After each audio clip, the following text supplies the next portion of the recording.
I am here to announce what I'm sure will be the most talked about executive action this month. Today I am taking an action fully within my legal authority, the same kind of action taken by Democrats and Republican presidents before me, to spare the lives of two turkeys. The executive action Speaker John Boehner and congressional Republican leaders will be talking about tomorrow morning when they meet to discuss strategy will be, of course, the president's immigration executive action. House and Senate Republicans are still furious over President Obama's executive action and are looking for a way to do something about it with just 10 days to pass a bill to keep the government running. Boehner is doing everything possible to convince his caucus, especially the Tea Party, that a government shutdown is not a good idea.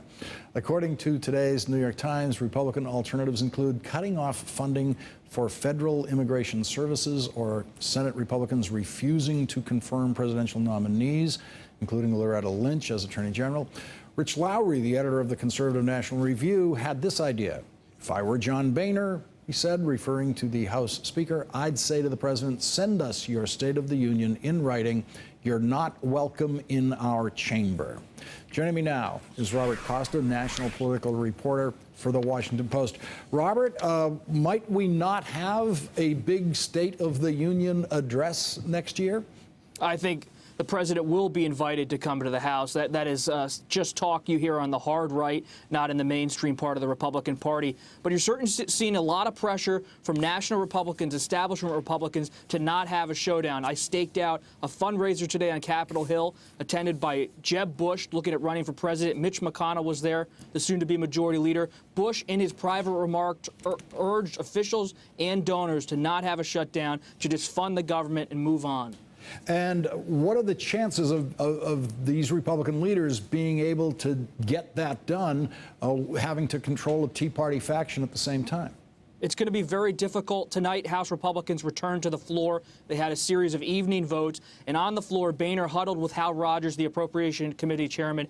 Boehner wants to try to get something through to fund the 12 appropriations bills. At the same time, expect some kind of statement bill to emerge. There's one being floated by Representative Ted Yoho. He's a conservative Tea Party member, to try to really push back against the president's executive authority. At the same time, though, Lawrence, they're really looking at short-term government funding to get something through to avoid a shutdown. And in a longer term, are any of them talking seriously about actually legislating in the immigration arena, actually legislating a response to what the president has done?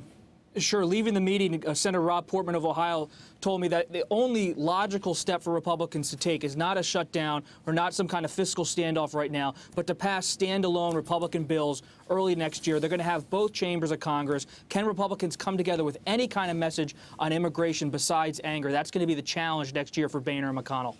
And the outside of immigration, are they trying to establish some kind of ground rules about how to respond to this, like saying whatever action we take, it has to be relevant to immigration, meaning we don't hold up nominations for this, we do things that are relevant to immigration?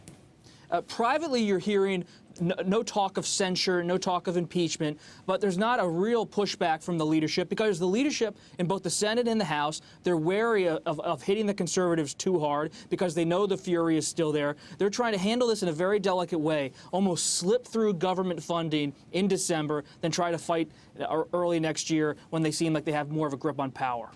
All right, so we're just going to pencil in the State of the Union address at this point in our calendars. Robert Costa, thank you very much for joining us tonight.